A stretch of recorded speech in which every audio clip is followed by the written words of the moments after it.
Beer Tubers, Ryan here, back to another episode of San Diego Beer Vlog. Thanks for joining me. This time I'm joined in Albuquerque by Peter, the Master of Hoppets on YouTube. Thanks for joining me, Peter. Thanks for having me. So we're going to be looking at a beer from the Haandbryeriet, because I'm going to go with the English version of the pronunciation. They're a Norwegian brewery. I've done two of their other beers before, but this is their Dark Forest. They call it a double extreme Imperial Wheat Stout, and it's at 9%. I've never had this beer before. Peter has had it a long time ago, and we can both get it where we're at. And we're both drinking batch 411, so we have the same batch on this beer. So let's get this thing open, see how it is. Let's go. I've never seen a beer filled this high. Nice. I'm getting some insane head on mine. I'm pouring really slow, and yeah, you get just, wow, that's a nice looking head on a 9% Imperial Stout for sure. Yeah, I'll see if I can get a little more in there. Yeah, mine is intense. I got like a huge 3-finger tan looking head. Actually, mine's like mine's I don't know how, maybe your lighting's not as good, but mine's pretty dark, like really light brown. Yeah. Looks like there's a decent amount of carbonation on there. I can't see through it at all. No, it's pitch black. You don't really get any light coming through whatsoever. So. Yeah, a little bit of alcohol legs on there, not much. Yeah, a little. Want to check out the aroma? Yep. Roasted malt and coffee is the first thing I pick up, but it has kind of a little bit of a hoppiness to it almost. Yeah, for me that wheat just sticks out right away actually. Yeah, it has that kind of crisp, kind of wheat flavor to it or aroma to it as you find. Yeah, just that almost citrusy, but not quite, character. Yeah. Yeah, I'd say it has almost a light grassy or as you said, citrusy character to it, but you almost get a little bit of like a soapiness on it to go along with that really roasty coffee notes. Not too much chocolate at all. A little bit of dark fruits, more like a generic dark fruit, maybe a dark cherry to it. Yeah, I'm starting to pick that up too as I swirl it around. Smells pretty nice though. Yeah, well, just give it a try. Yeah. Cheers. Cheers.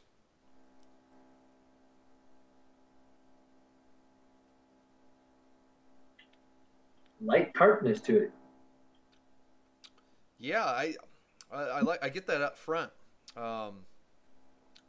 It's very smooth though, even though you get a bit of you get a slight almost acidic tartness to it, which that might be coming from that wheat. That could very well be the case. Little bit of alcohol. I taste a little bit of the alcohol. Not because it's boozy, but it's definitely present like some heat. Yeah, you mentioned that like darker fruit cherry note. I get a lot more of that on the flavor than I do on the nose. Yeah, and a lot of dark cherry, I'd say. Yeah. I wonder what that comes from. If it's the malt bill they use in there or what? I think it's probably a combination of the and probably esters from the yeast too. Yeah, I think the yeast esters you get a big fruitiness and that kind of blends in with that probably darker crystal malts. It's that character. Yeah. Almost like a burnt or a charred flavor in there too. It's not overly sweet, but I get some lingering. For me, I get a lingering dark chocolate. At the finish, it tends to go more of that roasty, charred coffee. But then my lingering finish is a really dark, kind of bitter chocolate.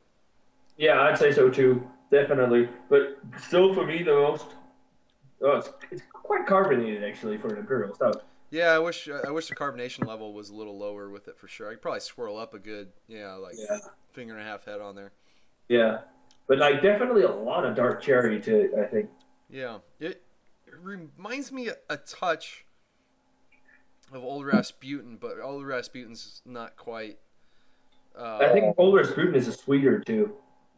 Yeah, maybe a little sweeter. This one finishes nice and dry. I like it. So there's probably I wish they'd put actual bottle date on it so we can have an idea on the age. Because that'll kind of give you an idea of maybe if they're using a good amount of hops on this one as well to kind of get that dryness in the finish, or if it's just a lot of those dark roasted malts. Because the head's pretty dark, so that gives me a sign that they're using a lot of like roasted black malts in there. Yeah. Yeah, I'd agree with that too. I get a little more of the heat though now. Like I can still feel some of the heat sitting in my throat.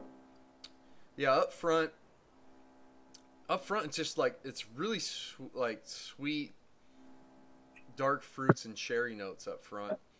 And then it turns into more of the roasty, chocolatey flavor, and as I said, Yeah, kind of burnt, almost flavor. And it still also has definitely some of the wheaty flavor, but I think the wheat kind of flavor was more dominant in the aroma than the flavor itself. yeah. I think the wheat. I mean, you definitely get some of that, and it adds that little. There's a little touch of it, but then really, I think helps with the mouthfeel because this. I mean, if the carbonation level was lower, it'd be a little more creamier. Yeah, But it is still pretty smooth. yeah, I agree. And it's a pretty tasty. I really like that almost light tartness it has to it. Yeah, it's definitely a unique beer.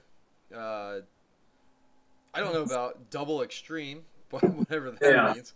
yeah. But I don't know why they chose to call it double extreme, but because I've had more extreme beers than this, but I can see in the sense regarding to the Norwegian beer scene, with only a handful of craft breweries over there. right, right, we got to take it with that. But it's a nice drinkable beer, that's for sure.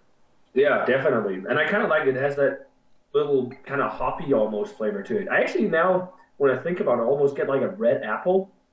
Yeah, It's got a lot of like interesting fruit esters going on in yeah, there. it does. In fact, I just smell it now. It sort of reminds me a little bit of a Scotch. It's like almost like I'm getting this sweetness mixed with like almost a vanilla oaky kind of tannin nose, which is kind of weird. I wasn't getting that earlier. Hmm. Just on the nose though, but taste wise, yeah, I think the dark fruits for me the more I drink it, those are coming out a bit more, Yeah. and I'm getting a little more lingering sweetness on there. But I'm just glad it's not overly sweet, overly cloying. Yeah. It's like it's interesting. It's different, unique, but and it's balanced too. Kind of there maybe is that little bit of a tanniny or a phenol alcohol flavor to it, just slightly. Right. But other than that, I think it's a really tasty imperial stout. It's definitely unique. So yeah, rating wise for the Haandbryggeriet within the Dark Force, I'm gonna give this an 83. It's a pretty good like imperial stout. It kind of feels it has some flaws and all. But it's quite unique too. So it's not as good as I remember it, but it's still really good. Definitely worth your time if you can get the Haandbryggeriet or the hand breweries beers in your area. What about you? Yeah, I'm right there with you. I'm gonna go with a B. Really solid, unique. Like you mentioned, the flaws. There's some heat with that alcohol on there, and it's definitely overcarbonated for the style. Hmm.